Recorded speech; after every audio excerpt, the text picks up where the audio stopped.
When initially starting to make the promotional package, I decided to do some research into different horror films to gain an understanding on how to make it seem conventional. I created a textual analysis on the film's poster and website. I found by doing this, I developed a wider knowledge on how to present my film in a typical conventional horror genre. I was able to recognize what features I should use, such as what image would convey a horror genre. I became aware, when looking at how the images were taken for both the poster and the website, that they use the same or similar image for both.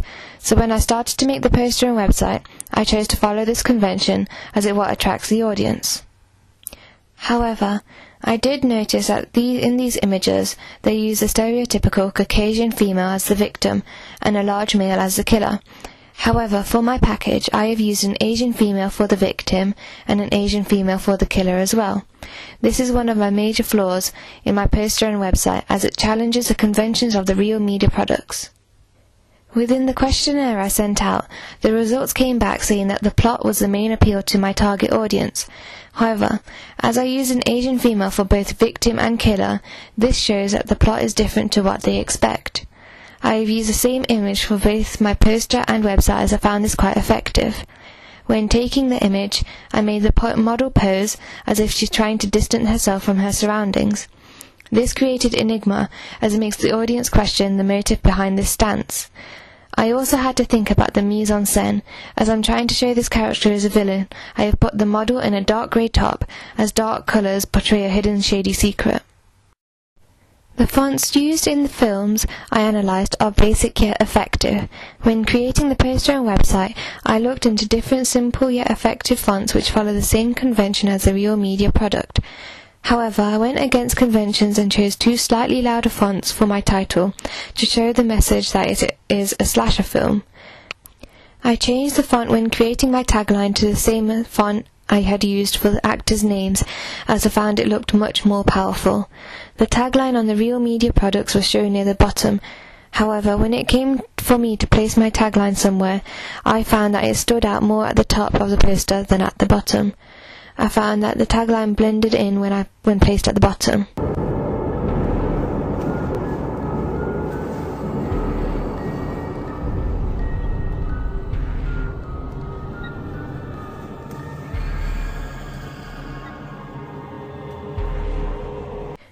When creating my trailer, I used a different plotline to the films I analysed, thus developing many conventions they have used. I have, however, used captions. This is something I saw most trailers do, as it hints about the plot.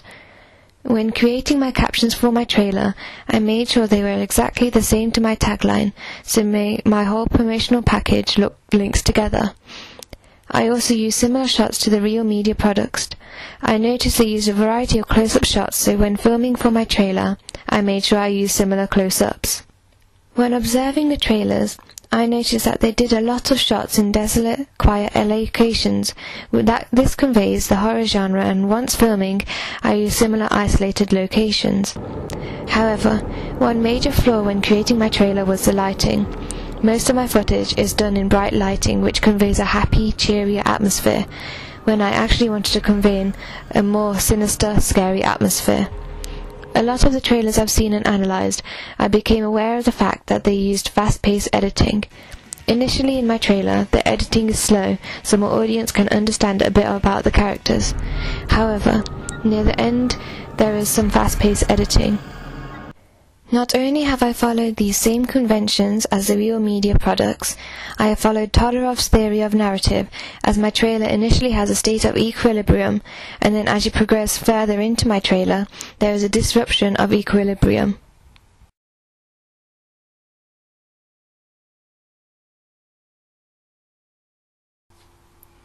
When I asked my audience for their feedback on my promotional package, this is what they said.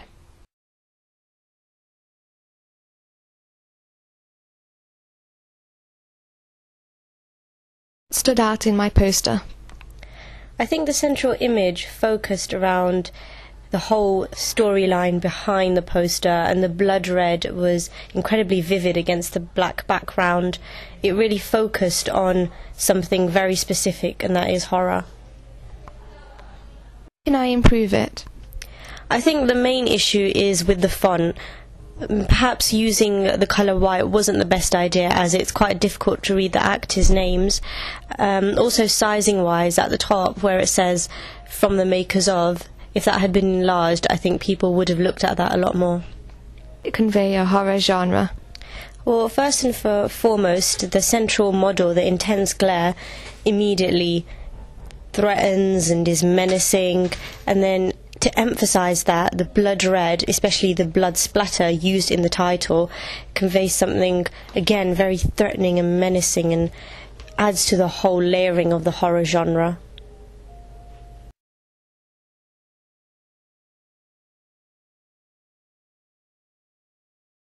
I see a direct connection between my poster and website.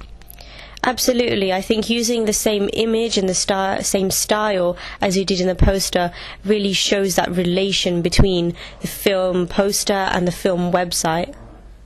How can I improve it? I think the links are the main issue. By making them a bit bigger and perhaps having them a bit more spread out would make them a lot more visible to the audience, and people would be more likely to use the website more efficiently. I also think that coming soon shouldn't be in the top right hand corner. It should be somewhere more visible, perhaps to the left where there isn't much.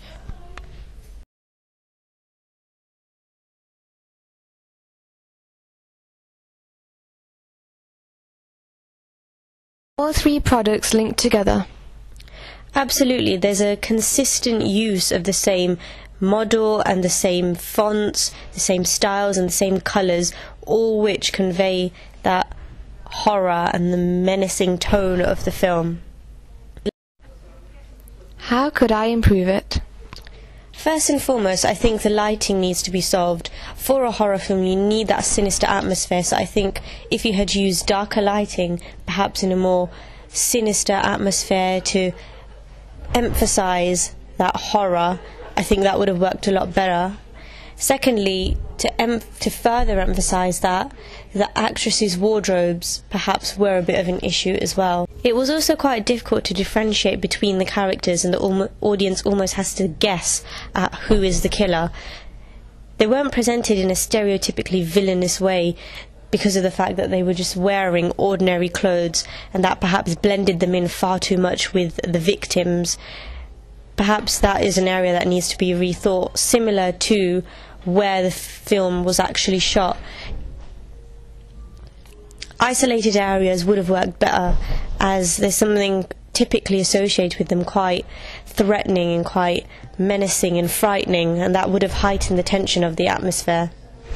Does it convey a horror genre? Yes, definitely. I think the first thing that the audience will immediately pick up on is the use of teenage girls as the victims. It perpetuates the stereotype of the damsels in distress, which is typical of the horror genre, and I think that's done effectively. Secondly, one of the most important aspects is the soundtrack.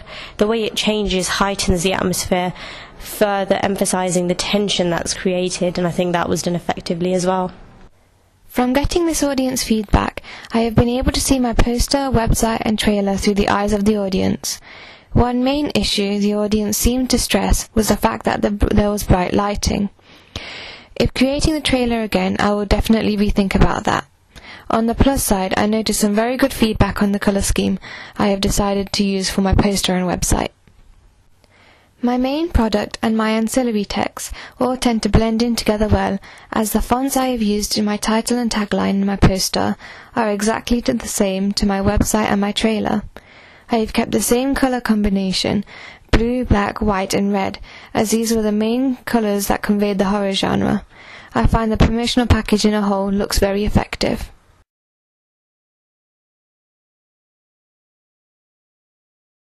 When doing this project, I use many different technologies.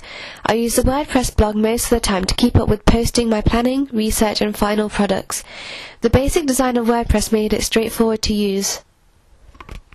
Throughout my planning, I used technology such as Photoshop and Excel. I found Photoshop quite hard to use, as I didn't really know how to create the effects I wanted. However, once I figured out, I got the hang of how to use it and managed to produce my flat plans and mood board on here. I created my results from my questionnaires on Excel, and I found it was basic to use, unlike Photoshop. However, once I had created my pie charts for the results, I did find it a bit of a hassle, as I had to change the format to a JPEG first before I was able to upload it to WordPress. I also used a digital camera to take pictures of my storyboards. As I've had the camera for the past few years, I found it effortless to use and trouble-free to upload the photos I took on to WordPress. For most of my planning, I initially typed it up on Microsoft Word and then copying and pasting onto a new blog post. However, I soon realised that it was much quicker to type it straight into the new blog post. Once starting to make the trailer, I had to use a Canon camcorder to record my shots. Once I had the shots I wanted, I used Final Cut Pro, a software used by most professionals, to edit out the clips I didn't want. Initially, it was difficult to understand which button would do what, but in general it was fairly easy to use the software, and I managed to edit my trailer rapidly. I had to use Visual Hub to convert the footage to be able to use it in Final Cut Pro, and I found this slightly long-winded. To get the non-diegetic sounds, I used a software called GarageBand. On here I could choose from loads of different genres of music. To get the fonts I needed for my promotional package, I used two websites, DaFonts and 1001 Free Fonts. I scanned through both websites until I found the style I wanted to use. I found it much easier using two websites rather than just one, as it gave me a wider variety of choice. The softwares and hardwares I used helped me create a good quality promotional package, and without using a Mac, I wouldn't have been able to access most of the softwares I used.